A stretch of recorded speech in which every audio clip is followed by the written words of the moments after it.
वसमतचे आमदार राजू नवघरे आणि विधान परिषदेचे सदस्य हेमंत पाटील यांच्यात 200 कोटी रुपयांच्या निधीवरून जुंपली आहे। राजू नवघरे हे अजित पवार गटाचे वसमत विधानसभेचे आमदार आहेत, तर हेमंत पाटील शिवसेना शिंदे गटाचे आमदार आहेत। वसमत येथील हळद संशोधन प्रकल्पाचा 200 कोटी रुपयांचा निधी आमदार राजू नवघरे यांनी अडवल्याचा आरोप हेमंत पाटील यांनी केला आहे। यामुळे नवघरे हे विकास कामामध्ये खोडा घालत असल्याची चर्चा जनतेमध्ये होत आहे। वसमत येथे बाळासाहेब ठाकरे हळद संशोधन केंद्रातून किमान 1000 बेरोजगार तरुणांना रोजगार उपलब्ध होणार आहे। मात्र स्थानिक नेत्याकडून जमीन मिळवण्यापासून बांधकामापर्यंत सतत विरोध होत आहे।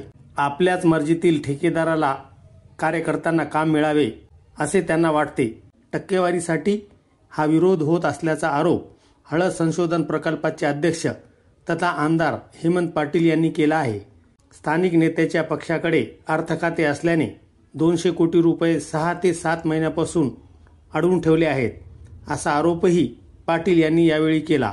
हेमंत पाटील यांचा रोख वसमतचे राष्ट्रवादी काँग्रेस अजित पवार गटाचे आमदार राजू नवघरे यांच्या दिशेने असला तरी त्यांनी थेट नाव घेणे टाळले।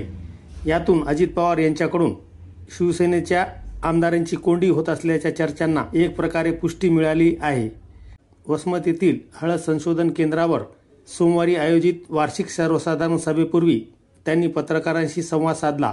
यावेळी बोलताना हेमंत पाटील म्हणाले, मी खासदार असताना हळद संशोधन केंद्र मंजूर करून घेतले, परंतु जागा मिळाल्यापासून ते बांधकामापर्यंत स्थानिक नेत्याकडून विरोध होत आला आहे। पहा काय म्हणाले हेमंत पाटील। हळद या पिकामध्ये हिंगोली जिल्हा हा पूर्ण महाराष्ट्रातच नाही तर पूर्ण भारतामध्ये 1 नंबरला आहे। आज जवळपास 2 लाख एकरच्या वर हळद इथं आहे। म्हणून सातत्यपूर्ण 5 वर्षे खासदार असताना प्रयत्न करून हळद संशोधन केंद्र वसमत इथं घेतलेलं आहे। खरं म्हणजे जागा मिळवण्यापासून तर बांधकामापर्यंत आजपर्यंत सातत्यानं स्थानिक लोकप्रतिनिधीचा इथं मोठ्या प्रमाणामध्ये हस्तक्षेप त्रास होत आहे। आपण बघताय की मोठ्या प्रमाणामध्ये शिंदे साहेबांनी निधी दिल्यानंतर 100 कोटीची कामं हे चालू आहेत, परंतु पुढील निधी मिळू नये यासाठी स्थानिक लोकप्रतिनिधी सातत्याने पत्रव्यवहार करतात। अर्थ खातं त्याच्याकडे असल्यामुळं अडचणी निर्माण करतात, निविदा थांबवतात।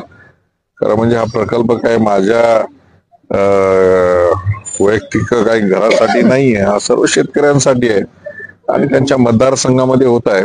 तर त्यावेळेस त्यांनी थोडीशी भूमिका एक समजुतीची भूमिका घेतली पाहिजे। त्यांना मार्केट कमिटी मार्फत इथं शॉपिंग कॉम्प्लेक्स काढून दुकाने विकायचे होते, तर ते दुकाने विकू शकले नाही।